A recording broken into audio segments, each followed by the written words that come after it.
देखिए सरकारें और मिनिस्ट्रीज़ जो करती रहें, लेकिन हम युवाओं को क्या कह सकते हैं, क्योंकि हमारी एक्सेस युवाओं तक है।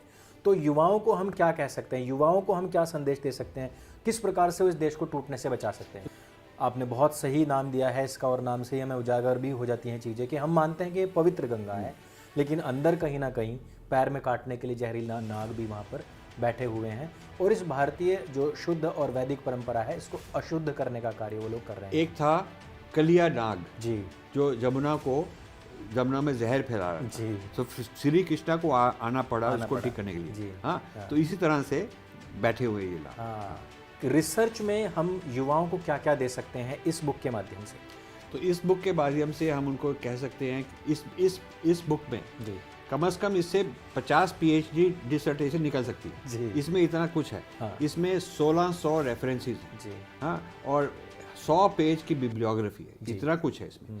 हर एक मुसलमान अपनी मजहबी किताब अपने पास रखता है, लेकिन हिंदू न जाने क्यों किस शर्म के कारण अपनी गीता, रामायण, महाभारत, वेद, उपनिषद, दर्शन अपने पास नहीं रखता है। वो तो चलिए मान ली कि संस्कृत की पुस्तकें हैं, लेकिन अपने इतिहास से जुड़ी हुई पुस्तकें भी वो अपने पास नहीं रख पाता, क्योंकि उसके नज़दीकी बाजार में भी नहीं मिलती हैं। रुचि आपको जागृत करनी पड़ेगी। प्लेटफॉर्म हम दे रहे हैं। घर बैठे आपको 500 रुपए से ऊपर यदि आप ऑर्डर करते हैं तो फ्री डिलीवरी घर बैठे आपको मिलेगी। कोई भी ई कॉमर्स वेबसाइट या प्लेटफॉर्म आपको इतने कम दाम में खरीदी हुई पुस्तकों पर घर बैठे फ्री डिलीवरी नहीं देगा।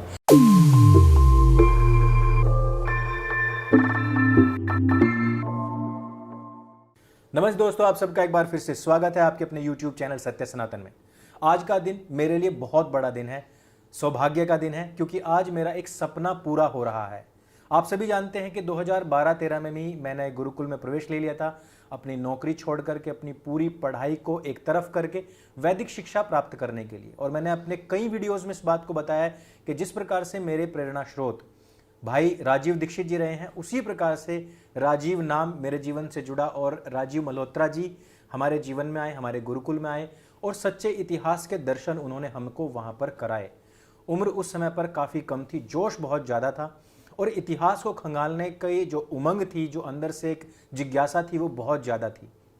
इन्होंने हमारे गुरुकुल में आकर के हम सभी को वो सभी परिप्रेक्ष्य बताए, वो सभी परिपाटियाँ बताई जो भारतीय, या कहिए कि जो हमारी वैदिक संस्कृति से, सनातन संस्कृति से जुड़ी हुई थी, जिन पर हमें गौरव हो सकता था। वो एक ऐसा काल था, एक ऐसा समय था जिस समय पर हिंदुओं के लिए लोग हेय दृष्टि से उनको देखा करते थे। मंदिर के विषय में बहुत हेय बातें हुआ करती थी। भारतीय परंपराओं के विषय में, देवी देवताओं के विषय में कोई भी कुछ भी अनर्गल प्रलाप कर जाता था, लेकिन कोई भी कोर्ट, कोई भी पुलिस उन पर कुछ भी नहीं बोलती थी। वो समय था जिस समय पर हमें इन सब चीज़ों को डिबंक ही नहीं करना था, बल्कि इब्राहिमिक रिलीजन यानी कि पूर्व पक्ष के ऊपर हमें स्टडी करना भी था। लेकिन हिंदू उस समय पर न जाने क्यों, हमारा सनातन समाज न जाने क्यों कूप मंडूक बना बैठा रहा, शतुरमुर्ग की तरह रेत में अपनी गर्दन धसा करके बैठा रहा। एक ऐसे समय पर यहाँ भारतीय भूमि से हजारों मील दूर बिजनेस में स्टैब्लिश एक ऐसे व्यक्ति, जो कि चाहते तो शायद कि अपने अभ्युदय के साथ में जीवन को व्यतीत कर सकते थे, आराम से जीवन को बिता सकते थे, लेकिन उन्होंने अपने पूरे बिजनेस को 101% जितना भी उनके पास था सब कुछ डोनेट कर दिया। इस भारत भूमि पर वो वापस आए, इसका खोया हुआ वैभव दोबारा से लौटाने का प्रयास किया। इस धरा में जितने भी सांप, बिच्छू और अजगर फैले हुए थे, जो लगातार सनातन समाज को निगलने का कार्य कर रहे थे, उन पर उन्होंने कुठाराघात किया। आज सत्य सनातन चैनल का ये सौभाग्य है और यह पवित्र दिन है कि हमारे गुरु और हमारे मेंटोर, जिनके लिए हमने सड़कों पर कार्य किया और हमें बहुत अच्छा लगता था, हमने जिनकी पुस्तकों का प्रचार किया, हमने जिनकी आइडियोलॉजी को लेकर के युवाओं के बीच में गए, उनका आज पदार्पण है, उनका आज स्वागत है। सबसे पहले तो गुरुजी आपका बहुत बहुत स्वागत है सत्य सनातन यूट्यूब चैनल पर, और यह मेरे एक सपने के सत्य होने के समान है। नमस्ते जी, मुझे भी बहुत खुशी हुई। आपने मुझे याद दिलाया कि आज से 8-9 साल पहले जी हमको बाबा राम जी ने बुलाया था, हरिद्वार के पास है ना। हाँ, हम आए थे पतंजलि, हाँ, तो वहाँ आए थे, ठहरे थे, बहुत मज़ा आया जी। हमको रामदेव जी ने बहुत प्यार दिया, बहुत अच्छा।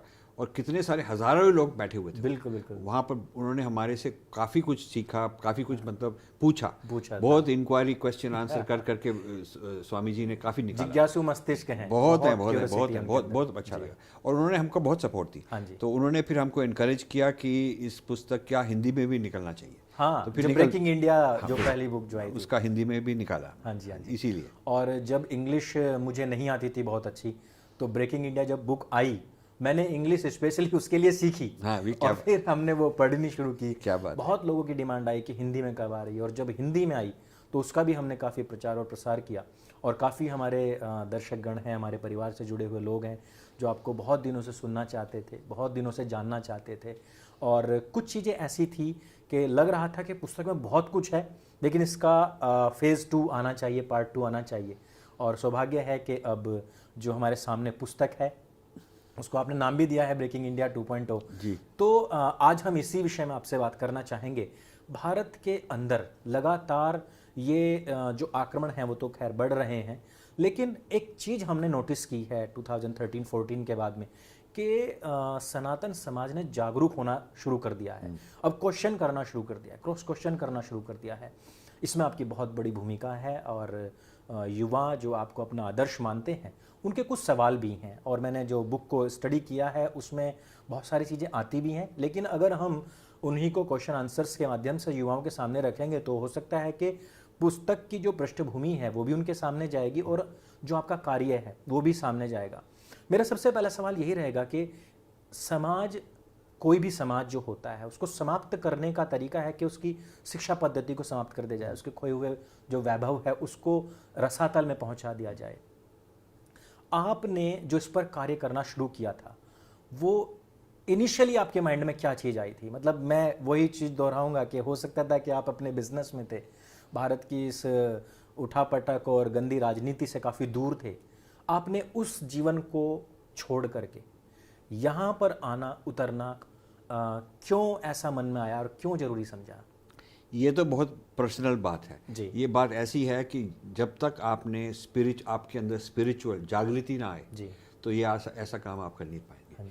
क्योंकि कई लोग हैं जो कहते हैं कि हम दान पुण्य करेंगे पर अपना बिजनेस भी चलाते जाएंगे। हाँ, या हम पॉपुलर बनने के लिए कुछ ऐसी बातें भी सेम करेंगे लेकिन अपना बिजनेस बेटों बेटियों को दे देंगे, वो चलाते जाएंगे, खानदान में रहेगा। हमारे कोई बेटियों को बिजनेस नहीं है, वो नौकरी करते हैं सिर्फ। अमेरिका हमने जब बिजनेस दिया इसका मतलब ये नहीं कि अपनी फैमिली में रखा किसी और को दे दिया। बिल्कुल हमारी फैमिली में किसी के पास कोई बिजनेस जो हमारा था नहीं है, वो सब हमने छोड़ के बंद करके दे दिया लोगों को। और दिया भी एक डॉलर में, ये नहीं कि उसके साथ पैसा निकाला जी। काफ़ी पैसा निकाल सकते थे क्योंकि ये अपना यज्ञ होता है कि हमने काफ़ी कमाया, हमारी लाइफ बहुत ठीक हो गई है और अब बाकियों को दे दो जिन्होंने हमारे साथ मेहनत करके काम किया, अब उनका होना चाहिए। और हमारा काम कुछ और है, हमारा काम ये है कि हम समाज को कैसे वापस दे सकें। यज्ञ का मतलब होता है समाज को, सोसाइटी को, सारे कॉस्मोस को आहूत करो जी। अब पहले हम अमेरिका बैठ के हमने कहा कि हम अपनी भारतीय ज्ञान वेदांत उनको सिखाएंगे ताकि उनका फ़ायदा हो। तो हमने इसलिए काफ़ी जगह यूनिवर्सिटीज़ में जाके काफ़ी ग्रांट दिए, हार्वर्ड में दिए, प्रिंसटन में दिए, कई जगह जाके काफ़ी हमने मिलियंस ऑफ डॉलर अपने दिए कि ये हम बात आपको सिखाना चाहते हैं क्योंकि इससे आपका फ़ायदा होगा जी। पहले हमने ऐसे शुरू किया, फिर उससे हमें ये मालूम हुआ कि वो लोग बदल नहीं रहे, वो हमारा खा पी कर पैसा लेकर वैसे ही जैसे मगरमच्छ को आप देते जो फीड कराते रहते हैं, फीड कराओ तो वो आपका हाथ खाने को लगेगा। हाँ, ये नहीं कि वो कुत्ते की तरह बड़ा प्यारा बन जाएगा, ऐसी बात नहीं है। जो कुत्ते की नेचर है और मगरमच्छ की नेचर है वो अलग ही है, बहुत ही अलग है, वो चेंज नहीं कर सकते आप। तो हमको ये लगा कि ये लोग मगरमच्छ हैं, ये लोग सांप हैं, ये कैसे कैसे लोग हैं।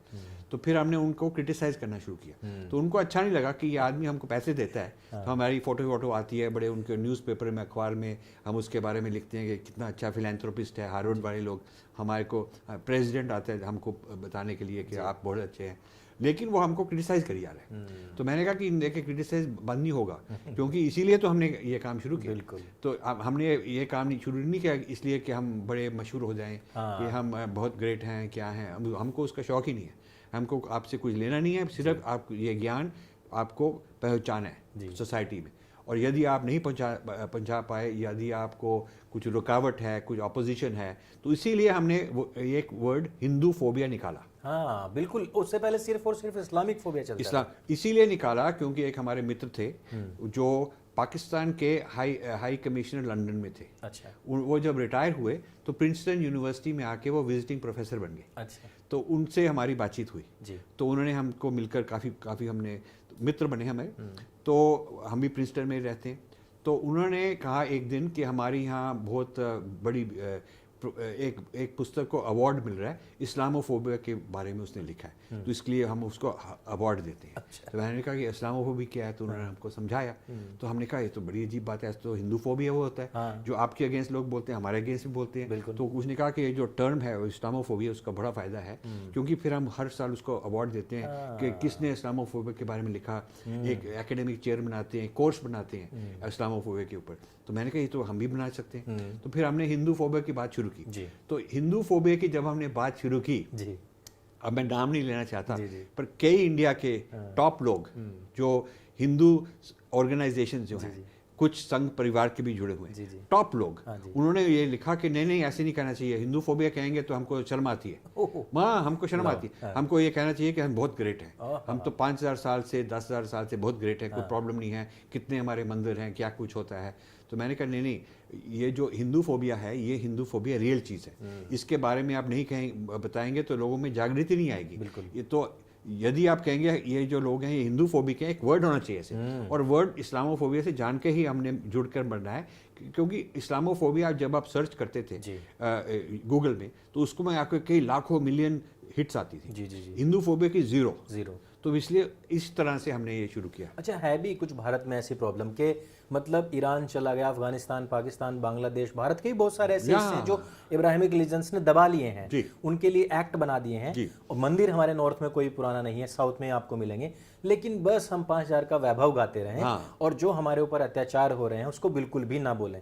अच्छा, आपको नहीं लगता है कि उसके पीछे ये एक इंफीरियरिटी कॉम्प्लेक्स? यस बिल्कुल, इंफीरियरिटी कॉम्प्लेक्स है। मतलब हम अंदर से समझते हैं कि हम घटिया लोग हैं और हम समझते हैं हम कमजोर हैं। हमको शर्म भी आती है, कुछ तो शर्म इसलिए आती है क्योंकि हम अज्ञानी हैं, हमको हिस्ट्री के बारे में पूरा पता ही नहीं है, हमको अपनी फिलॉसफी भी नहीं आती, हमको ये भी नहीं पता ये जो मूर्ति है इसका मतलब क्या है।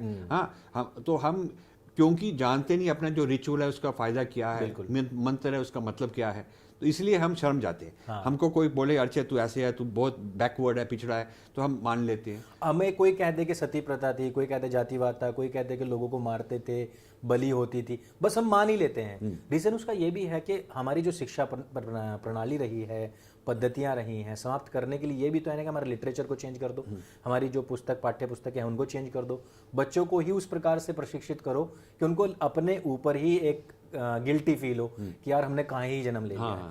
तो अभी दूसरी जो चीज़ है कि मैंने जब आपकी जो फर्स्ट बुक पढ़ी थी उसमें आपने बहुत अच्छे से डिस्क्राइब किया था कि ये आर्य द्रविड़ क्या है, किस प्रकार से दलित जो थ्योरम चलाई गई है भारत को तोड़ने के लिए, भारत को खंड खंड करने के लिए बहुत सारी ऐसी चीज़ें हैं। इस बुक का नाम जो आपने रखा है कि द स्नेक्स इन द गंगाज, ये दूसरी वाली, हाँ स्नेक्स इन द गंगाज जो आपने बुक का नाम रखा है, गंगा में सांप, कौन से वाले सांपों की आप बात बताएंगे? बहुत बढ़िया बात है। पहले मैं ये बताना चाहता हूँ कि जो हम बातचीत अभी कर रहे थे, हाँ जी, मैं क्योंकि अमेरिका में हूँ, हाँ जी, तो उसका हमने फ़ायदा उठाया जी, ये क्योंकि ये काम जो हमने ऐसे किया जो भारत बैठकर नहीं हो सकता था। हाँ, क्योंकि एक तो आपको दूसरे जो लोग हैं उनकी समझ आनी चाहिए, बिल्कुल, हाँ कि हम, और दूसरा हम जब वहाँ थे हम बॉस थे, हमारी कंपनीज थी, तो हज़ारों गोरे लोग हमारे नीचे तक काम करते थे, तो हम उनको हायर भी कर सकते थे, फायर भी कर सकते थे, निकाल भी कर सकते थे, अपना कोई ऐसे वैसे करे उसको निकाल देते थे, क्योंकि हमारे में ये ताकत है, ये मतलब कॉन्फिडेंस है कि ये लोग हमारे से सुपीरियर नहीं है। जो लोग बॉस हैं,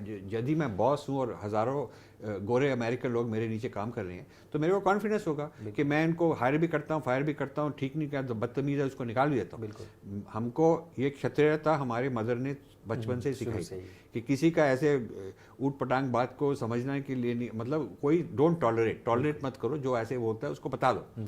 तो कुछ हम पंजाबी क्षत्रियों में ऐसे होता है ना कि कोई बोले तो हम उसको बता देते हैं। तो ऐसे हम अमेरिकन को ट्रीट करें बचपन से ही जहाँ भी। तो इसीलिए हमको वहाँ रहने का फ़ायदा ये हुआ कि एक तो हम उनको अच्छी तरह से समझते हैं, हम उनसे बहस भी कर सकते हैं। हाँ। हाँ, और उनको ऐसे लोग इंडियंस बहुत कम मिले हैं जो उनके साथ सीधा खड़े होकर बहस भी कर सकते हैं। सीधे हाँ, सीधा बात है। और मतलब कोई गाली नहीं देते, अपने फैक्ट है, अपनी थ्योरी है, लॉजिक है, जितना भी हमने इतिहास के बारे में पढ़ा है वो हम उनको सिखा सकते हैं। और हमको उनके क्रिश्चियनिटी और जुडाइज्म के बारे में हमको उनसे ज़्यादा मालूम है क्योंकि हमने पढ़ लिखा है। उनकी अमेरिकन हिस्ट्री 99% जो अमेरिकन हैं उनको इतनी हिस्ट्री नहीं आती जितनी हमको आती है उनके कंट्री के बारे में। और क्योंकि हमने वहाँ अब 52 ईयर्स हो गए, 52 साल जी, ज़्यादातर अमेरिकन 20-25-30 साल के ही हैं, तो हम उनको ये कहते हैं कि हम अमेरिका में ज़्यादा रह चुके हैं तुम्हारे से। बिल्कुल। हाँ, तो वो भी कहते हैं अच्छा हाँ ठीक बात है। हम कहते हैं देखो हमने जितनी साल नौकरी की, जितने हज़ारों लोगों के ऊपर हम बॉस थे, मैनेजर थे, और जितने हमने मिलियंस ऑफ डॉलर्स टैक्स दिए तुम्हारे इस कंट्री में, तो ये तो 99% अमेरिकन नहीं कर पाते। बिल्कुल ठीक है ना। तो हम वहाँ ठीक तरह से हम बैठे हैं और हमको अमेरिका के ऊपर हक बहुत है। बिल्कुल, क्योंकि हम वहाँ के बैठकर हमने काफ़ी काम किया उनके लिए टेक्नोलॉजी में काम किया, उनके लिए सारी वर्ल्ड में काफ़ी बिजनेसेस सिखवाए हैं, काफ़ी एम्प्लॉयमेंट दिए उनको, काफ़ी टैक्सेस दिए। सो इसलिए हम डट कर बैठे हैं, हमको कोई डरने की बात नहीं। तो ये बात बहुत इंपॉर्टेंट है क्योंकि 99% जो इंडियंस हैं जो अमेरिका के बारे में बोलते हैं वो ऐसे नहीं कह सकते, वो कह नहीं सकते। तो फिर वो कट पेस्ट कॉपी पेस्ट करके यहाँ वहाँ करके कुछ बोल देते हैं, लेकिन उनमें फर्स्ट हैंड नॉलेज नहीं है, उनमें उतना ज्ञान नहीं है जितना हमारे में। तो अब मैं ये कहना चाहता हूँ ये नई बुक क्यों निकली। जैसे पहली बुक में पुस्तक निकली थी वो भी रिसर्च करके कि ये पैसा इंडिया में आ रहा है, कौन दे रहा है, कहाँ से आ रहा है, उनका क्या विचार है, क्या क्यों कर रहे हैं, क्या है, इसी खोज में हमने ये नहीं निकाली। अब वो जो पहली पुस्तक थी वो 10 साल पुरानी, 10-11 साल पुरानी होगी। अब इस इतने सालों में जो बाकी लोग हैं वो आगे काफ़ी बढ़ चुके हैं। एक तो टेक्नोलॉजी आगे बढ़ गई बहुत ज़्यादा, सोशल मीडिया आ गया, आर्टिफिशियल इंटेलिजेंस आ गई है। अच्छा, और अब ये ऐसा कर रहे हैं, अब ये नया जो प्रॉब्लम है वो गरीबों के टारगेट नहीं कर रहा। पहला प्रॉब्लम था कि जो गरीब लोग हैं जो उनको कह रहे हैं कि क्रिश्चियन बन जाओ, या द्रविडियन कह रहे हैं उनको, आर्यन द्रविडियन का डिवाइड कर रहे हैं।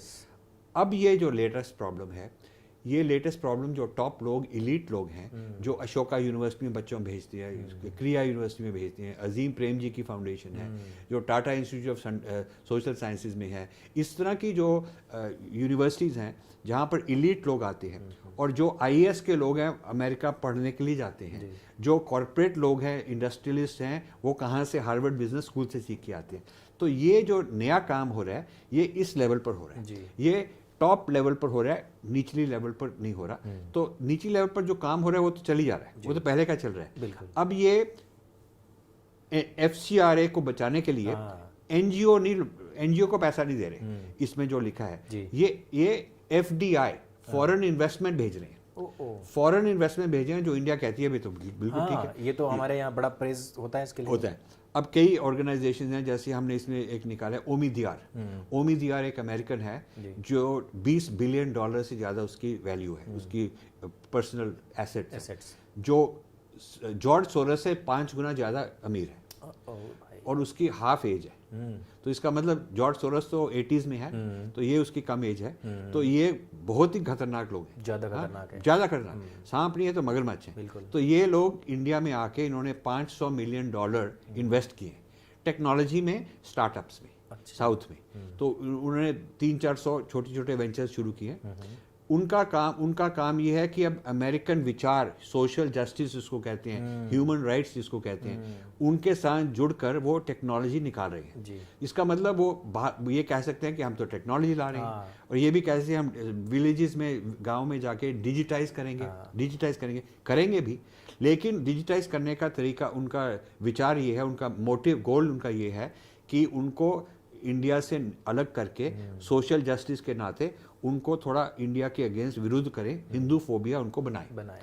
और ये बहुत सटल तरीके से कर रहे हैं। ये हिंदू फोबिया नहीं कहते कभी, ये कहते हैं सोशल जस्टिस, सोशल री इंजीनियरिंग, उसके नाम पे लोगों को ब्रेन वॉश करना। आपको सोशल जस्टिस ला रहे हैं, जैसे कि हमारे को सोशल जस्टिस के बारे में पता ना हो, वो हमको सोशल जस्टिस सिखाएंगे। आप वहाँ अमेरिका में बैठे हैं, $20 बिलियन आपके पास हैं, और हमको आप सोशल जस्टिस सिखा देंगे। हाँ, ये बात करें। और ये जो इंसान है ओमी दियार, ये फ्रांस में बहुत ईरानियन लोग हैं, ईरान के, तो इनके पेरेंट्स वही थे, ईरान के लोग, ये ईरानियन बैकग्राउंड के, फ्रांस में पढ़े लिखे, फ्रांस में पैदा हुए, अमेरिका में रहते हैं, ठीक है, मतलब उनके पेरेंट्स। तो फिर ऐसी उनकी बैकग्राउंड है, तो उनको यदि सोशल जस्टिस सिखानी है तो ईरान में जाके करो। अभी देखो जा हाँ, वहाँ पे क्या क्या वहाँ चल रहा है। ईरान में जाके करो। हाँ, तो जैसे हम एनआरआई इंडिया के हैं, वो ईरान के हैं, समझो। हाँ, और बाई रिलीजन क्या है? बाय रिलीजन उनका कोई सेकुलर है, कहने के लिए कहने मतलब सेकुलर है, तो मानते हैं, चलो जो भी उनका रिलीजन है, पर उनकी जो आइडियोलॉजी है, उनकी आइडियोलॉजी इंडिया में आकर $500 मिलियन देकर उन्होंने 150-200 वेंचर शुरू किए, स्टार्टअप किए हैं, जो टेक्नोलॉजी में अब ये जो आर्टिफिशियल इंटेलिजेंस है, इसके लिए डेटा चाहिए होता है, डेटा से वो मशीन सीखती है। तो ये डेटा सारे कलेक्ट कर रहे हैं कि कौन पिछड़ी जाति, कौन जाति है, किसका क्या है, किसका प्रॉब्लम क्या है, कौन किससे लड़ रहा है, किसके घर को फाइनेंशियल डिफिकल्टी हो रही है, लीगल प्रॉब्लम का है, पॉलिटिकल प्रॉब्लम है, ये सारा डेटाबेस बना रहे हैं। और ये जो उनके वेंचर्स हैं, छोटे मोटे वेंचर्स हैं खूब सारे, वो वेंचर्स अब जो MSMEs हैं, जो मीडियम स्मॉल इंडस्ट्रीज हैं, उनके साथ compete करेंगी, क्योंकि उनके पास नया टेक्नोलॉजी है और वो नए टेक्नोलॉजी से बाकी लोगों को ख़त्म कर देंगे। लेकिन जब ख़त्म करेंगे, उनमें पावर आएगी और वो हम उनके मन के जो विचार हैं उनसे जुड़े हुए हैं। बिल्कुल, मतलब एक अपनी तरह से एक नया तरह की कॉलोनियल सिस्टम शुरू करें, जैसे अंग्रेजों ने ईस्ट इंडिया कंपनी लगाई थी। यानी कि कहने का है कि आप डाल हो तो मैं पात हूँ। आपने FCRA देख लिया, हम FDI ले आएंगे और उसके हिसाब से अपने आप को इस वातानुकूल बना करके हम जो ब्रेकिंग इंडिया का काम है वो बदस्तूर जारी रखें। हाँ, ये अलग चीज बात, नई बात है। अच्छा, अब ये दूसरी बात कहना चाहते हैं कि हार्वर्ड का इसमें बहुत विचार है, बहुत नाम है, क्योंकि हार्वर्ड इतनी मशहूर है, हार्वर्ड के अगेंस्ट किसी ने कभी लिखा ही नहीं। तो इसका मतलब उनको तो लगता है कि हम जो कुछ भी करें, इतनी एरोगेंस है उनमें, तो जो कुछ भी हम करें, हमारे लोग सारी दुनिया में बैठे हैं, कितने वर्ल्ड के लीडर्स हार्वर्ड के पढ़े हुए हैं, कितने इंडस्ट्रियलिस्ट के बच्चे अपने हार्वर्ड में पढ़े हुए हैं, और कितने IAS ऑफिसर भी वहाँ भेजे जाते हैं ट्रेनिंग के लिए, कितने एकेडमिक वर्ल्ड में स्कॉलर्स जो हैं यूनिवर्सिटीज़ में, वो या तो हार्वर्ड से आए हैं या जिन लोगों से पढ़े हुए हैं वो हार्वर्ड से आए हैं, जिनको आपने बोला भी है कि विश्वगुरु मॉन्स्टर। तो ये हार्वर्ड विश्वगुरु हमने बना दिया जी। हम अपने आप को विश्वगुरु कहते हैं, पर उनको ऐसे चढ़ा कर रखा है कि जैसे कि वो ही विश्वगुरु है। अब वो इंडिया के बारे में जो हिस्ट्री सिखाते हैं, फिलॉसफी क्या है, सोशल जस्टिस में क्या है, लेडीज़ को, औरतों को क्या हो रहा है, सब कुछ एरिया जो है हार्वर्ड तैयार करके फैलाती है, जिसको हम जहर कहते हैं। कहें क्या गर्भ, इन मॉन्स्टर्स का एक गर्भ जो है वो हार्वर्ड यूनिवर्सिटी, वो हार्वर्ड सांपों का घोंसला, यस, जहाँ पर सांप पैदा होते हैं, और सांपों में ये जो जहर है, ये है हिंदू फोबिया, ये है ब्रेकिंग इंडिया, ये है कि ये इंडिया फैशिस्ट बन रहा है, अब हिंदुत्व को ब्रेक डाउन किया जाए, डिसमेंटल किया जाए, ये है कि यहाँ पर माइनॉरिटीज़ के विरुद्ध क्या हो रहा है, इंडिया डेमोक्रेसी भी नहीं ठीक रही उनके मुताबिक। तो ये सारा कुछ कहाँ से पैदा हो रहा है? अब देखिए, अब जयशंकर जी बहुत जवाब देते हैं आजकल, लेकिन वो है जैसे वो फायर एक्सटिंग्विशर होता है, क्या कहते हैं हिंदी में, जो जिससे आग बुझती, अग्निशामक यंत्र। हाँ, वो लेकर यहाँ पर आग लगी तो वहाँ लगा देते हैं, यहाँ पर आग लगी तो यहाँ लगाते हैं, हर हफ्ते कोई ना कोई आग लगती है। हमारा काम ये है उनको बताना कि ये कहाँ से शुरू हो रही है, कौन शुरू कर रहा है, ताकि हम जो उसका जड़ है, जड़ पर जाना चाहिए। यदि आप किसी एक समझो आपके पास पेड़ है, वो पेड़ में जहरीले निकल रही हैं, फल निकल रहे हैं, हाँ, तो यहाँ से जहर निकली, यहाँ से जहर निकली, आप एक को बंद करोगे, दूसरे को कर दोगे, उससे पेड़ और बनाता जाएगा। बिल्कुल। तो जब तक आपको ये ना मालूम है ये पेड़ कहाँ है और उसका जो जड़ है वो उसमें कैसे ये चीज़ें पैदा होती है, तब तक आप उसको उसका आगे उसको नाश नहीं कर सकते, उसको नाश नहीं कर सकते। तो इसलिए हमने हार्वर्ड पर ये इसलिए रिसर्च की है। सारी दुनिया में जितनी भी यूनिवर्सिटीज़ हैं, थिंक टैंक्स हैं जो हिंदू फोबिया फैलाती हैं, ब्रेकिंग इंडिया फैलाती हैं, उनमें से हार्वर्ड है नंबर 1। और हार्वर्ड में इतनी ज़्यादा डिपार्टमेंट्स हैं, कोई है ह्यूमैनिटीज़ डिपार्टमेंट, कोई है साउथ एशिया इंस्टीट्यूट, कोई है business school, Kennedy school of government, जहाँ पर सारी पॉलिटिकल थॉट और गवर्नमेंट को कैसे चलाना है वो सारी वर्ल्ड को वहाँ से सिखाते हैं। ये सब कुछ, सब में एंटी इंडिया लगा हुआ है। एक तो ये हमने देखा, दूसरा हमने देखा उसमें काफ़ी सारे इंडियन ही स्टूडेंट्स बैठे हैं, इंडियन ही प्रोफेसर बैठे हैं। अच्छा। इंडियन प्रोफेसर बैठे हैं और इंडियन प्रोफेसर ये रिसर्च करवा रहे हैं और वहाँ से ग्रांट दिए जाते हैं। हर साल कॉन्फ्रेंसेस होती हैं बहुत सारी इंडिया के ऊपर, और उन कॉन्फ्रेंसेस में ज़्यादातर तो एंटी इंडिया लोग बुलाए जाते हैं। कुछ अच्छे भी बुलाए जाते हैं पर ज़्यादातर नेगेटिव लोग बुलाए जाते हैं, ये हमने देखा। तो इसके ऊपर काफ़ी हमने एग्जाम्पल दिए हैं कि ये हार्वर्ड से निकल रहा है। तो इसी को हम कहते हैं कि ये सांप है, ये सांप है। गंगा में हम सोचते हैं कि सांप नहीं होगा। मैं जब नहाता हूँ तो मैं तो सोचता हूँ ये कोई डर नहीं होता कि कोई यहाँ पे सांप ही बैठे होंगे, लेकिन हम लोगों को कहना चाहते हैं कि छुपे हुए सांप हैं जो आपको दिखाई नहीं दे रहे, ये बात है। और फिर एक और चीज़ हमने ढूंढी कि इंडिया के जो बिलियनर्स हैं उनमें ये आनंद महिंद्रा, उन्होंने हार्वर्ड को कितने मिलियन डॉलर्स देकर अपने नाम पर एक सेंटर खोल रखा है। वो सेंटर में ऐसा काम भी होता है। एक अजय पीरामल जी हैं, वो पीरामल जी के हम मिल चुके हैं 2-3 बार, बहुत अच्छे इंसान हैं, लेकिन उनके नाम पर जो उन्होंने पैसा दिया ऐसा काम हो रहा है। अब एक Lakshmi Mittal and family south Asia institute eight Harvard, Lakshmi Mittal and family मतलब उनके परिवार का साउथ एशिया इंस्टीट्यूट बनाया हुआ है हार्वर्ड में, जिसमें साउथ कॉन्फ्रेंसेस होती हैं, इस तरह की बातें होती हैं। तो अब हम पुस्तक इसलिए निकाल रहे हैं, हम उनको कहना चाहते हैं कि एक तरह का ऑडिट है। जैसे आप अर्नस्ट एंड यंग को बुलाते हैं या डिलॉयट वगैरह किसी को बुलाते हैं, वो आपका ऑडिट करते हैं ना, चार्टर्ड अकाउंटेंट। तो वो कहते हैं आपके फैक्ट्री में कुछ काम ठीक नहीं है, आपके फाइनेंशियल में काम ठीक नहीं है, ताकि वो ठीक कर दें। तो इसी तरह से जो आपके नाम पर आपने फंडिंग दी है तो उसमें भी कुछ गलत चीज़ें हो रही है। हाँ, हम आपको पर्सनली क्रिटिसाइज नहीं कर रहे, हम ये नहीं कह रहे कि आनंद महिंद्रा बुरा आदमी है, वो अच्छा आदमी है, लेकिन उनके नाम पर जो चीज़ें उन्होंने फंडिंग दी हैं उनमें कुछ प्रॉब्लम है। तो ये हम बताना चाहते हैं, ये एक तरह का ऑडिट समझे। मैं वही पूछने वाला था, एक क्वेश्चन मेरा ये भी था कि आपने इसमें बहुत सारे बिजनेसमैन का नाम लिया है, तो उनके विषय में जो भी चीज़ें हैं, क्योंकि एक फेज होता है पॉजिटिव जो हम जानते हैं, लेकिन जो आपने पहली बार बताया कि हार्वर्ड यूनिवर्सिटी में उनके नाम से जो सेक्शंस बने हुए हैं उनमें क्या क्या चीज़ें चल रही हैं, क्या क्या बातें चल रही हैं, आपने बहुत सही नाम दिया है इसका, और नाम से ही हमें उजागर भी हो जाती हैं चीज़ें कि हम मानते हैं कि ये पवित्र गंगा है, लेकिन अंदर कहीं ना कहीं पैर में काटने के लिए जहरीला नाग भी वहाँ पर बैठे हुए हैं, और इस भारतीय जो शुद्ध और वैदिक परंपरा है इसको अशुद्ध करने का कार्य वो लोग कर रहे हैं। एक था कलिया नाग जो जमुना में जहर फैला रहा था, तो श्री कृष्णा को आना पड़ा उसको ठीक करने के लिए। हाँ, तो इसी तरह से बैठे हुए ये लोग। हाँ, तो कोई आप सिर्फ यह चेताने का कार्य कर रहे हैं कि इस प्रकार के बहुत सारे नाग हैं। उस समय पर यमुना जी में एक कालिया नाग था, लेकिन आज की तारीख में असंख्य नाग इस प्रकार के फैले हुए हैं। मैं एक चीज़ आपसे पूछना चाह रहा हूँ कि लेकिन जागरूकता बढ़ रही है, लेकिन हिंदुओं पर आक्रमण लगातार बढ़ रहे हैं, इनका कारण क्या है? कोई बौखलाहट है या इनका एक नियमबद्ध तरीके से, चरणबद्ध तरीके से ये प्रहार करने का तरीका है? अभी आपने देखा दिल्ली में दंगे हुए हैं, भारतवर्ष में अलग अलग जगह पर, इन सब में फॉरेन हैंड है, जरूर है जी। अब ये क्यों है? अच्छा, ये बात, इसके कई कारण हैं। एक तो कारण ये है कि अब इंडिया चाइना से आगे बढ़ जाएगा, तो ये लोगों को भी डर है, वेस्टर्न लोगों के भी। देखो, एक चाइना काफ़ी मुश्किल से हम उनको संभालने की कोशिश कर रहे हैं, अब ये इंडिया भी बढ़ गया तो और भी प्रॉब्लम हो जाएगा। तो इंडिया से दोस्ती भी रखो, क्योंकि दोस्ती भी चाहिए, इंडिया से हमको फ़ायदा भी हो सकता है, लेकिन उन पर थोड़ा ध्यान भी रखो, उनके ऊपर ऐसे रखो कि ज़्यादा ना आगे चले। हाँ, कुछ तक तो हद तक तो चले जाए। हाँ, क्योंकि इंडिया के साथ दोस्ती है तो हम पाकिस्तान के अगेंस्ट और चाइना के अगेंस्ट इंडिया को इस्तेमाल कर सकते हैं। लेकिन यदि बहुत ही आगे बढ़ गया तो फिर वो भी प्रॉब्लम हो जाएगा।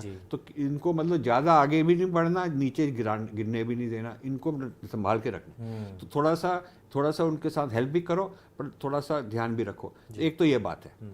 दूसरी बात ये है कि जो हमारे अपने लोग हैं वो बिके हुए हैं जी, हमारे लोग बिके हुए हैं। ये अमेरिकन का उनकी गलती नहीं है, हमारी गलती है। हमारे काफ़ी दलित भाई, हम उनको कहते हैं कि अरे भैया, आपके को जो प्रॉब्लम है, इंडिया में बैठकर, इंडिया में लॉ भी है, इंडिया में डेमोक्रेसी भी है, इंडिया में मीडिया भी है, इंडिया में बातचीत करके संभाल सकते हैं, सब कुछ प्रॉब्लम सॉल्व हो सकते हैं। हार्वर्ड ऐसे लोगों को पालते हैं, ऐसे सांपों को पाल रखा है, बहुत सारे सांप ऐसे जो एंटी इंडिया माइनॉरिटीज़ के लिए या दलित के लिए या विमेन फेमिनिस्ट हैं या LGBTQ के लिए, किसी ना किसी बहाने जिसको भी इंडिया से प्रॉब्लम है वो वहाँ पहुँच जाता है, और वहाँ पर उनके लिए काफ़ी खाने पीने का और उनका इंतजाम लगा रहता है। क्योंकि वो लोग इस्तेमाल यूज़फुल, उनको हम यूज़फुल इडियट्स कहते हैं, मतलब वो बेवकूफ़ लोग हो जो जिनका वो लोग फ़ायदा उठा रहे हैं। आपको कुछ मिलेगा नहीं, मे बी 2-4 लोग काफ़ी पल जाएंगे, लेकिन जो उनका समाज है, उनकी सोसाइटी है, जो उनकी जातियां हैं, जैसे भी हैं, उनको कुछ फ़ायदा नहीं होगा। तो ये क्योंकि देखिए जहाँ पर भी अमेरिका ने जाके अटैक किया है कि हम ईरान को, इराक को, अफगानिस्तान को, वियतनाम को, कहाँ कहाँ जाके हम उनको ठीक करेंगे, उनको डेमोक्रेसी लाएंगे, अभी आप देखें कोई किसी का फायदा नहीं हुआ। वहाँ पर सिर्फ उनका बिल्कुल प्रॉब्लम ही हुआ।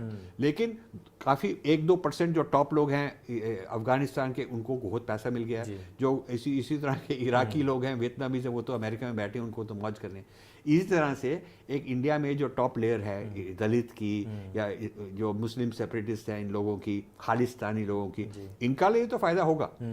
ये तो लोग वहाँ बैठे हैं, कनाडा में भी बैठे हैं खालिस्तानी, हार्वर्ड में भी बैठे हैं, हार्वर्ड में कई कश्मीर सेपरेटिस्ट बैठे हैं, इस तरह के लोग बैठे हैं। तो इंडियन का भी प्रॉब्लम है और इंडियन गवर्नमेंट ने इनके ऊपर निगाह नहीं रखी। इंडियन गवर्नमेंट ने इनके लिए इनके बारे में कुछ नहीं किया। मैं जब ये इंडियन एम्बेसी में जाके कहता हूँ ये ऐसी, मेरे को इंडियन एम्बेसी में अभी तक इसकी परमिशन नहीं मिली कि हम इसके बारे में बात करें। अच्छा, हाँ, प्राइवेटली हमको वो अब कल हमारी एक मीटिंग, जो रिटायर्ड IAS IAFS ऑफिसर्स हैं, ऐसे कई लोग हमको दिल्ली में मिलते हैं, प्राइवेटली हमको कहते हैं तो बहुत ही अच्छा काम है, ये आप जो कर रहे हैं हम नहीं कर पाते। हाँ, लेकिन हम कहते हैं अच्छा पब्लिकली बोलो, तो वो नहीं बोलना चाहते। ऐसी बात भी है। अच्छा, इसमें एक और भी चीज़ हो सकती है, जैसे कि इतिहास इस बात का गवाह रहा है कि ईरान और इराक में कोई बहुत ज़्यादा उस टाइम पे डिस्प्यूट्स नहीं थे, लेकिन दोनों की सीमाओं के बीच में जो नो मैंस लैंड था, उसको लेकर के दोनों देशों को पहले भिड़ाया गया, फिर अमेरिका ने उनके ऊपर आक्रमण किया। क्या यही योजना चल रही है कि भारतवर्ष में पहले एक बहुसंख्यक समाज को इस प्रकार से तैयार किया जाए कि गृह युद्ध छिड़वाया जाए? बिल्कुल। गृह युद्ध के नाम पर फिर यहाँ अमेरिका मिसाइल्स दागे और फिर इसकी हालात जो है वो अफगानिस्तान और इराक जैसी कर दे। बिल्कुल। अब देखिए वहाँ से बटन दबाकर यहाँ कुछ काफ़ी प्रॉब्लम हो सकते हैं। अब जैसे उम्मीदयार नेटवर्क जिसके बारे में हमने बोला, उनके पास इतनी नॉलेज है, उनके पास ये भी पता है कि ये जो ऑर्गेनाइजेशन है इसको हम कैसे खिला पिला कर उनके अगेंस्ट करा सकते हैं, ये ऑर्गेनाइजेशन कैसी है, उनको में नॉलेज बहुत है। ये आज का नॉलेज ये बहुत डेंजरस इसलिए है क्योंकि आजकल आर्टिफिशियल इंटेलिजेंस में ये नॉलेज आ जाती है और ये मशीनों के साथ बहुत कुछ लोग का जो मन है, साइकोलॉजी है, इमोशन है, वो बदल सकता है, भड़का सकती है। आप लोगों को कह सकते हैं कि आपकी जो कम्युनिटी, आपकी जाति जो है खतरे में है, आप उनको उनके अगेंस्ट लड़ाई करो, हम आपको हेल्प करेंगे, हम आपको आइडियाज़ देंगे, ज्ञान देंगे, लीगल सपोर्ट देंगे, मीडिया सपोर्ट देंगे, आप करो। ऐसे लोग ये आजकल का ज़माना ऐसा ज़माना है। तो सीधी सी बात हुई कि इधर तो अमित शाह सोच रहे हैं कि एमनेस्टी को ख़त्म कर दिया, लेकिन ये तो उससे भी बड़ी चीज आ रही है। हम सोच रहे हैं कि जॉर्ज सोरोस को साइड कर दिया, लेकिन उससे भी कई गुना संपत्ति वाला और उससे कम आयु वाला, यानी कि जो अगले 40 साल और ज्यादा जहर फैला सकता है, वो व्यक्ति तैयार हो गया। तो वही चीज हुई। तो हमें रूट पर कार्य करने के लिए देखिए सरकारें और मिनिस्ट्रीज जो करती रहें, लेकिन हम युवाओं को क्या कह सकते हैं, क्योंकि हमारी एक्सेस युवाओं तक है। तो युवाओं को हम क्या कह सकते हैं, युवाओं को हम क्या संदेश दे सकते हैं, किस प्रकार से वो इस देश को टूटने से बचा सकते हैं? तो देखिए, एक तो यहाँ पर जो अमेरिका में जिसको कहते हैं लिबरल आर्ट्स, लिबरल आर्ट्स है जो ये इन चीज़ों में लगा हुआ है, वो हार्वर्ड में पैदा हुआ है लिबरल आर्ट्स और सारी दुनिया में फैल गया है। अब यहाँ इंडिया में जो एजुकेशन पॉलिसी है NEP 2020, उसमें वो लिबरल आर्ट्स इंडिया में लाना चाहते हैं। ये गलती है क्योंकि यहाँ जो लिबरल आर्ट्स है वो वैदिक लिबरल आर्ट्स होना चाहिए, हार्वर्ड लिबरल आर्ट्स नहीं होना चाहिए। हाँ, जो सोशल जस्टिस हमारे सिस्टम में है, अर्थशास्त्र में है, धर्मशास्त्र में है, महाभारत में है, हमारे बाकी शास्त्रों में है, स्मृतियों में है, सब स्मृति श्रुति दोनों में है। ये चीज़ हमको पढ़ के इससे ही लिबरल आर्ट्स, हमारे हिंदू विचार और वैदिक विचार के साथ जुड़ी हुई लिबरल आर्ट्स निकालनी चाहिए। वो तो निकाली नहीं इन्होंने, वहाँ पर सारा कुछ लिखा है, लेकिन हमने उसको निकाल कर सिलेबस नहीं बनाया, टेक्स्ट बुक्स नहीं डाली, ये नहीं किया हमने। तो जब हम कहते हैं लिबरल आर्ट्स IIT में ले आओ, IIM में ले आओ, सब जगह ले आओ, वो तो अमेरिकन लिबरल आर्ट्स ले आते हैं। हाँ, तो ये बहुत ही ये प्रॉब्लम और बढ़ी जा रहा है। एक तो हम कहते हैं कि यहाँ पर एक इंडियन लिबरल आर्ट्स, इंडिया से जुड़े हुए लिबरल आर्ट्स की यूनिवर्सिटी शुरू होनी चाहिए।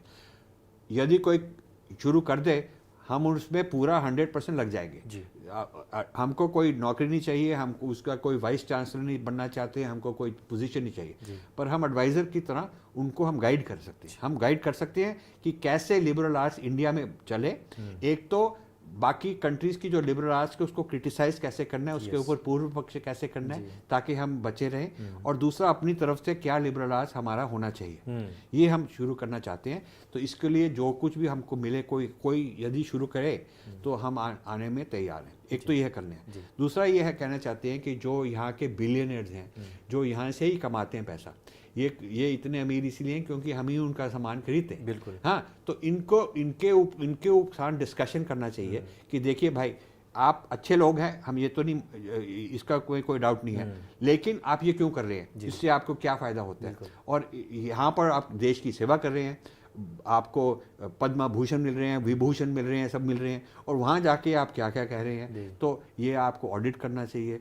तो ये हम चाहते हैं। ये दो चीज़ें हैं, एक तो लिबरल आर्ट्स इंडिया में होने चाहिए अपने, दूसरा है कि बिलियनियर्स को कहना चाहिए कि ये काम आप बंद कर दीजिए। यानी कि युवाओं के लिए संदेश यह है कि जो सोशल जस्टिस की बात करके भारत को तोड़ने का काम कर रहे हैं, एक चीज़ कि उनके जो छुपे हुए उद्देश्य हैं उनको हम समझें, और अपने जो वैदिक संस्कृति का जो अपना मानवता को लेकर के बहुत संदेश है, और मैं मनुस्मृति क्योंकि मैं स्वयं भी स्वाध्याय किया और पढ़ाया भी है, तो उसमें स्पष्ट आता है कि यदि कोई निम्न जो तबके का व्यक्ति है, अगर उसने वही गलती की है तो उसको केवल 8 पण दंड दिया जाए, लेकिन जो उच्च श्रेणी का है यानी कि ब्राह्मण यदि है वह भी वही गलती करता है तो उसको 100 पण दिया जाना चाहिए दंड।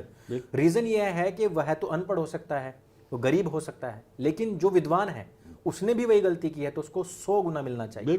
तो यहाँ पर यदि हम सोशल जस्टिस की बात करें, मानवता की बात करें, तो जो भारतीय वैदिक संस्कृति का जो सोशल जस्टिस है वो कहीं विश्व में आपको मिलेगा ही नहीं, और इसकी पूरी व्यवस्था राजा ही करता है। आपने ये बिल्कुल सही बात कही कि दशकों तक तो यहाँ पर इस सोशल जस्टिस पर कार्य ही नहीं हुआ है, और ये मैं मानता हूँ कि जिसको हम दलित समाज कहते हैं या पिछड़ा समाज जो कहते हैं, उनके साथ में सोशल जस्टिस सरकारों की तरफ से नहीं हुआ था। उनको कुछ रेवड़ियाँ दी गई, उनसे वोट लिया गया, राजसी सत्ता पाई गई और फिर ऐश की गई है।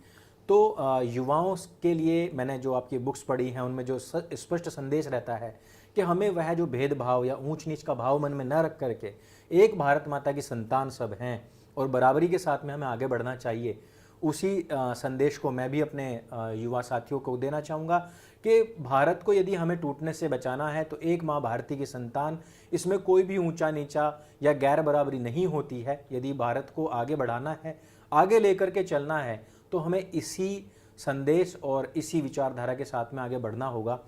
राजीव जी, आपने बहुत सारी चीज़ें कही हैं। मैं अंत में यही चाहूँगा कि आप बुक के विषय में, कि हमारे युवा इसको, क्योंकि अगर कोई भी रिसर्च बेस है व्यक्ति तो आपकी बुक्स ज़रूर पढ़ते हैं। मैंने जब कम्युनिज्म के विषय में जानना चाहा, जब मैंने ब्रेकिंग इंडिया फोर्सेस के बारे में जानना चाहा, तो सबसे पहली बुक आपकी ही आई थी, और ये हर्ष का विषय है कि उसके बाद में बहुत सारे लोगों ने ब्रेकिंग इंडिया, अनब्रेकिंग इंडिया करके बहुत सारी जैसे बुक्स आई हैं, और इस सब्जेक्ट को कंसिडर किया गया आपके बाद में। 11 साल हो गए हैं पहली पुस्तक को। तो रिसर्च में हम युवाओं को क्या क्या दे सकते हैं इस बुक के माध्यम से? तो इस बुक के माध्यम से हम उनको कह सकते हैं कि इस बुक में जी कम से कम इससे 50 PhD डिसर्टेशन निकल सकती है जी। इसमें इतना कुछ है। हाँ। इसमें 1600 रेफरेंसेस हैं जी। हाँ, और 100 पेज की बिब्लियोग्राफी है, इतना कुछ है इसमें। और देखिए, जब भी हम किसी के बारे में बोलते हैं कि उसने ये कहा वो कहा, तो उसका रेफरेंस देते हैं। बिल्कुल। हमको ये भी डर है कि वो शायद मिटा देंगे, तो इसलिए हमने कॉपी करके क्लाउड पे रख लिया। जी। हमारे डेटाबेस में जो कुछ भी हमने कोट किया है उसकी कॉपी है। जो वीडियो कोट किए तो वीडियो भी रखा हुआ है, ताकि हम जब यदि कोई कहे मैंने नहीं बोला, हम दिखा सकते हैं, प्रूव कर सकते हैं। तो ये हमने बहुत रिसर्च करके रखा है। इस पर काफ़ी लोग PhD कर सकते हैं, आर्टिकल्स लिख सकते हैं। जिनको शौक है वो हमको कांटेक्ट करें। तो हम चाहते हैं कि हम भी ट्रेन करें लोगों को, वर्कशॉप करें। अब मैं फरवरी में दोबारा आ रहा हूँ, फरवरी 3-4 महीनों के बाद दोबारा आ रहा हूँ। यदि कोई कहे कि हमको वर्कशॉप चाहिए, मेरा ये अगला सवाल यही था। यदि आप जी स्वामी राम जी देव को समझो वो कहें कि कोई भी कहे कि आप ये फलाने शहर आओ, हम 200-400 लोग इकट्ठे करेंगे और उनको इंग्लिश में हो, हिंदी में हो, जैसे भी हो वर्कशॉप दो, वर्कशॉप दो और उनको पावर पॉइंट दो और उनको ट्रेन करो कि आगे जाके कैसे कर सके, तो हम वो करने को तैयार हैं। हमको 100% हमारा काम यही है। हमारे पास सारा दिन 7 days a week 24 hours कुछ और करना नहीं है, यही करना है हमको। यही हमारा स्वधर्म है, यही पहले का था, यही रहेगा जब तक हम जब तक हमारे में सांस है, तो हमारा काम ही ये है। तो फिर जिसको भी जो भी ऑर्गेनाइज कर दे, यहाँ वहाँ भागने से टाइम ज़्यादा नहीं है हमारे पास, लेकिन कोई ऑर्गेनाइज कर दे कि हमके पास अच्छे लोग हैं, ये सीखना चाहते हैं, पढ़े लिखे लोग हैं, इनमें काफ़ी कुछ दम है, ये डेडिकेट करेंगे जैसे आप जैसे लोग, और हम 100, 200, 400 लोगों को इकट्ठा करके आपको इनवाइट करेंगे, आप उनको वर्कशॉप दीजिए, हम पूरी तरह कर सकेंगे, हम उनको ट्रेनिंग करेंगे, हम इसको चैप्टर बाय चैप्टर जाके उनको सिखाएंगे।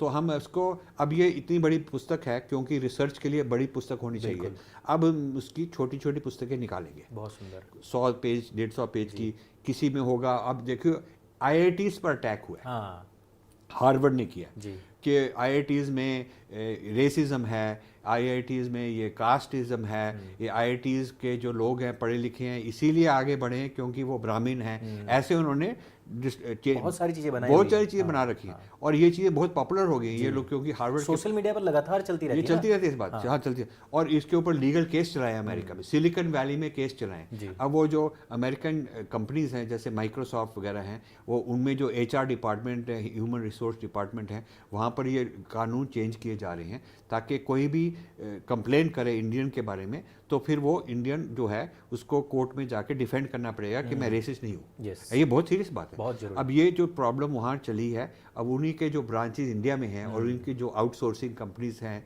जिनसे वो काम करवाती हैं, वहाँ भी ये चीज़ें लाएंगी।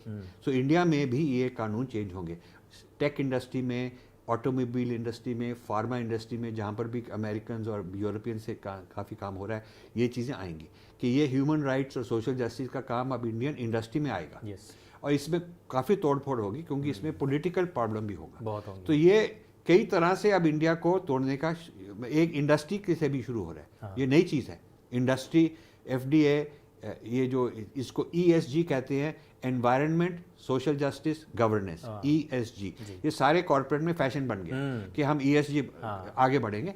लेकिन ESG है क्या, कौन फैसला करता है, आड़ में क्या हो रहा है, क्या अंदर हो रहा है, इसमें हमने बताया। ये वर्कशॉप वाली बात मुझे बहुत अच्छी लगी है क्योंकि बुक तो हमने भी पढ़ी थी, लेकिन जब आप वर्कशॉप के लिए हमारे गुरुकुल आए थे उसके बाद प्रभावित होकर के मैं आपके सामने बैठा हूँ, नहीं तो मैं भी कहीं नौकरी कर रहा होता। अब देखिए उस वक्त स्वामी जी ने ऑर्गेनाइज किया तो हम आ गए तुरंत। हाँ, स्वामी ने कहा अच्छा शांतनु को भेजा, शांतनु को भेजा, शांतनु वहाँ पर एक जूनियर वहाँ काम ही कर है, तो वो हमारे साथ काफ़ी जुड़ गए कि हम सीखना चाहते हैं, आप ही हमें सिखाएं। तो हमने शांतनु पर काफ़ी टाइम लगाया, काफ़ी उनके साथ बैठकर बहुत उनको ट्रेनिंग दी, हाँ, तभी वो आगे ऐसे बढ़ सके ना। तो हम चाहते हैं ऐसे हम हज़ारों शांतनु तैयार करेंगे जैसे आप हैं। तो हमको जैसे स्वामी जी ने बुलाया था उस वक्त, शांतनु को भेजा कार में कि जाके उनको दिल्ली से ले आओ, तो हम चले गए। तो इसी तरह से हमको कहीं भी जाना होगा फरवरी में हम चले जाएंगे, लेकिन इंतज़ाम आपको करना पड़ेगा, इंतज़ाम आपको करना पड़ेगा। हम आके अच्छी तरह से वर्कशॉप करेंगे, अच्छी तरह से वर्कशॉप करेंगे, उनको हम मटेरियल देंगे, उनको हम पावर पॉइंट स्लाइड देंगे, उनको ट्रेनिंग देंगे, उनको क्वेश्चन आंसर करेंगे ताकि वो इसको समझ सके डिटेल में। इतनी मोटी बुक है, क्वालिटी मुझे बहुत अच्छी लगी है। प्राइस इतने कम क्यों रखे हैं? 895 मेरे हिसाब से बहुत कम है। देखिए हमने सब्सिडाइज किया जी, ये अब इसके पीछे भी एक कहानी है क्योंकि रिसर्च बहुत है। भी इसके पीछे मैं कहानी बताता हूँ। एक बहुत बड़ी कंपनी थी पब्लिशिंग हाउस इंडिया में, मैं उनका नाम नहीं लेना चाहता क्योंकि वो हमारे मित्र भी हैं, तो उन्हीं से हमारा कॉन्ट्रैक्ट था, हाँ, वही पब्लिश कर रहे थे। तो उन्होंने कहा कि ये 2000 रुपये की बनेगी, मुझे लग रहा था कम से कम 2000 रुपये में। तो हमने उनको कहा हम 900 रुपये से कम करने थे, 895 कर दो। हार्ड बाउंड पेपर बैग भी नहीं, बड़े अच्छी पेपर है। तो फिर हमने कहा कि इसका क्या इलाज है, तो उन्होंने कहा आप सब्सिडाइज कर दो, मतलब आप हर एक बुक का आप थोड़ा दे दो। तो हम घाटे पर बेच रहे हैं, मतलब हम तो चाह रहे हैं कि लोग पढ़ें, हाँ, तो हम प्रॉफिट की बात नहीं, हम अपना पैसा दे रहे हैं, तो इसीलिए कॉस्ट कम होगी। फिर जब ये बुक जब इसको रिलीज करना था उसके करीब 2-3 महीने पहले वो उनकी कॉल आई कि ये तो बड़ी डेंजरस बुक है हमारे रेपुटेशन के लिए। अच्छा। हमने कहा आपकी क्या होगा, तो कहती बिकेगी तो बहुत, हाँ। लेकिन जो इंडस्ट्रियलिस्ट हैं वो नाराज़ हो जाएंगे, तो हमारे व्यापार में प्रॉब्लम हो सकती है, मे भी वो हमको ब्लैक लिस्ट करेंगे, हमारे से हमारी पुस्तकें नहीं खरीदेंगे, या कोई मीडिया वाले नाराज़ हो जाएंगे। मतलब जो बहुत इलीट लोग इस्टेब्लिशमेंट हैं, जिनके हमने नाम दिए हैं, हाँ, तो वो घबरा गए। तो वो पब्लिशिंग हाउस ने ये कॉन्ट्रैक्ट कैंसिल कर दिया। अच्छा। ये बात लोगों को हमने नहीं बताई, ये बात। तो फिर हमने ढूंढा कि कौन मिलेगा, तो ये एक नई ऑर्गेनाइजेशन है, ब्लू वन इंक।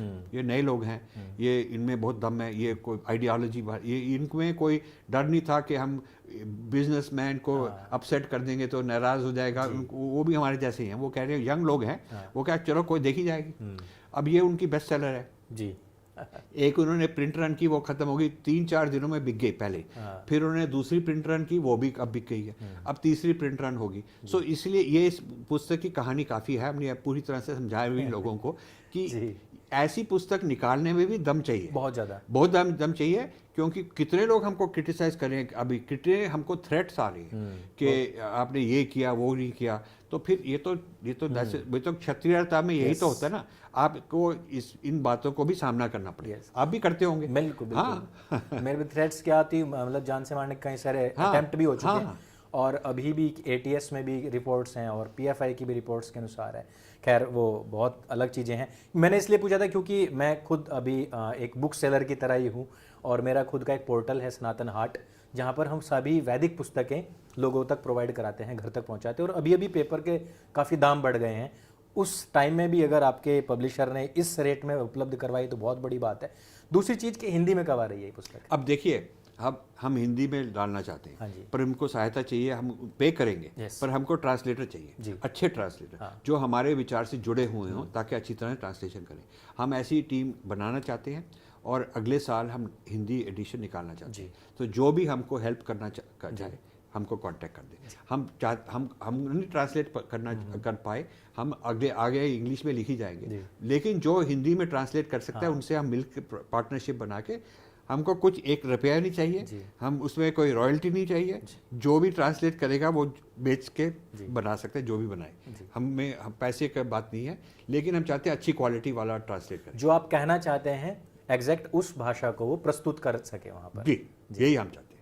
आपने अपना बेशकीमती समय हमारे लिए निकाला, और पुस्तक के विषय में बहुत वृहद तरीके से बताया। ये तो मेरे को बहुत आनंद हुआ, आपसे मिलकर बहुत आनंद हुआ।